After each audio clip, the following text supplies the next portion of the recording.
আমাদের কোতোয়ালি বিএনপি সাবেক সেক্রেটারি সাহেব হেলাল সাহেব বক্তব্য রেখেছেন। আসলে ইসলাম ধর্মে কিছু বলার জন্য একটা নির্দিষ্ট আইন আছে, আপনাকে ফতোয়া বা বয়ান করতে পারবে উনি মুফতি, সর্বনিম্ন এবং ধর্মে আছে, এবং আমরাও বলতে পারবো, কিন্তু কারেক্টলি আপনার মুফতি সাহেব পর্যন্ত কারেক্টলি বলবে আর কি।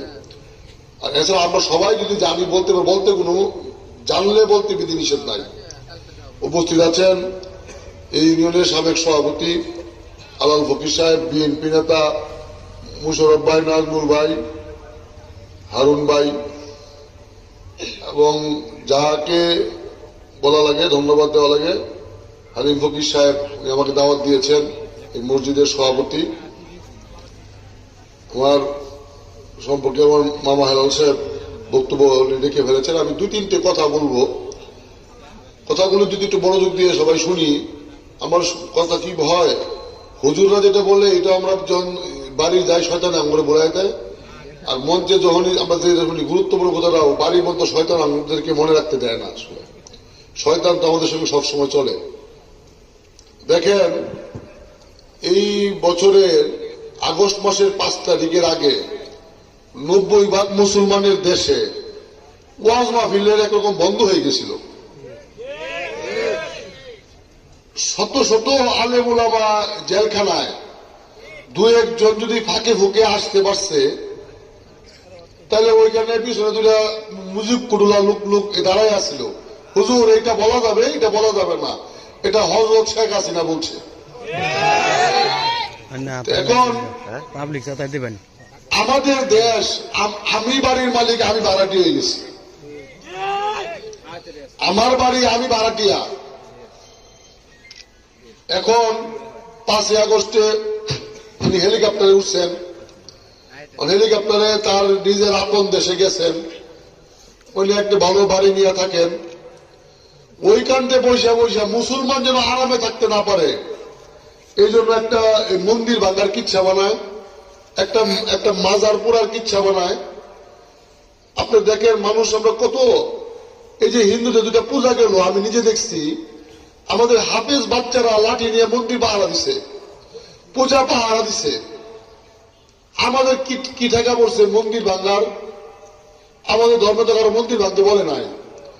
কেউ বোঝায় দিয়ে আপনি হেদায়ত করে আনতে পারেন, তাহলে এটা বলছে, কিন্তু কেউ জোর করে তো আমাদের ধর্মে এই লা ইলাহা পড়াইতে বলে নাই। ষড়যন্ত্র শুরু হয়েছে। এই ষড়যন্ত্র কিন্তু আমরা অনেকেই মনে করি বিএনপির বিরুদ্ধে, এরকম না। কিন্তু এটা বিএনপি বুঝুক ষড়যন্ত্র কি হবে, বিষয়টা যদি আপনারা এরকম বলেন, এটা কিন্তু হবে না। এই ষড়যন্ত্রটা দাঁড়িয়ে আর টুপিওয়ালা লোকের বিরুদ্ধে। এই ষড়যন্ত্রটা দাঁড়িয়ে টুপি দেখলে জঙ্গি, আর রাজাকার। আপনাদেরকে মনে রাখতে হবে, বিএনপি আমার পাশের কোন দেশও নাই, আকাশ দেওয়াল দেওয়ার কোন দেশও নাই, আমাদের সঙ্গে শুধু আছে জনগণ। আমরা যারা এই বিএনপি নেতা আছেন, আমি সবার কাছে অনুরোধ করি, এটা ওয়াজ মাহফিল, আমরা মনে রাখি মানুষ 17 বছর অনেক কষ্ট করছে। এর মসজিদ কমিটি মুজিব কোট পরে আরেকবার হুজুর করে সভাপতি হয়ে গেছে। আপনার বাপের জমিতে আমার দশা মানাইছুন, হ্যাঁ পছন্দ, সেটা সভাপতি হয়ে গেছে।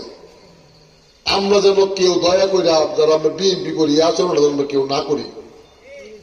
মসজিদ ইবাদত করার জায়গা, এটা সভাপতি কোনো জায়গা না। মাদ্রাসা পড়ালেখা করার জায়গা, এনে আমার জোর করে সভাপতি হইতে হইবকে। এনে হাফেজ সাহেবরা মাদ্রাসা থেকে অনেকে আলেম কামেল পাস করে আমাদের সমাজে নেতৃত্ব দিবে। আমরা খালি খুঁজি যে আমরা মরলে হুজুর কই, হুজুরটা আছে একটু 2-4 বাস করা, কোরআন শরীফ পড়ে যাক, এছাড়া আর হুজুর করে সম্মান করা যায় না। খালি আমনে মরার পরে হুজুর আপনি কানের কাছে বইয়া হাফেজ একটা বয় দিবাই যে একটু কোরআন শরীফ তেলাওয়াত করো, ওই সময় হুজুরের খুব সম্মান। আর হারা বছর হুজুরের খাওয়াই না হুজুর। আমরা মুসলমানরা আমাদের নিজেদেরকে দাম কমায় দিই। বাচ্চা বাচ্চা হাফেজরা কত সম্মানের, 30 পারা কোরআন মুখস্থ করে, আপনি 1 পারা মুখস্থ করে দেখেন কত কষ্ট। এই 30 পারা হাফেজ সাহেব যদি আমরা চান্দা উড়াই, আরে ভাই, হাফেজ সাহেবের আঙুল ধরে তো বেহেশতে যাই, যে হাফেজ সাহেবের আঙুল ধরে আপনি কত কষ্টের রাস্তা পার হইবেন, সেই হাফেজ সাহেবরা আপনি সম্মান করেন না। সম্মান করেন কারে? যে গুন্ডা সমাজের হেরে, যে আপনার সালাম দেন হ্যাঁ সম্মান করেন, আর হাফেজ সাহেবরা মুন্সি। এটা বদলাইতে হবে আমাদের, মুসলমানের বদলাইতে হবে। 90% মুসলমানের দেশে ইমাম সাহেবকে সম্মান করতে হবে। 90% মুসলমানের দেশে হাফেজ সাহেবকে সম্মান করতে হবে। সে কোরআনে হাফেজ, সে 30 পারা মস্ত করে সে হাফেজ হয়েছে, সে মাদ্রাসায় পড়ালেখা করে মুক্তি হয়েছে। আমাদের এই সম্মানটা আমরা মুসলমান হিসাবে করতে হবে, তাহলে আপনার ইসলাম ধর্ম পরিপূর্ণতা লাভ করবে।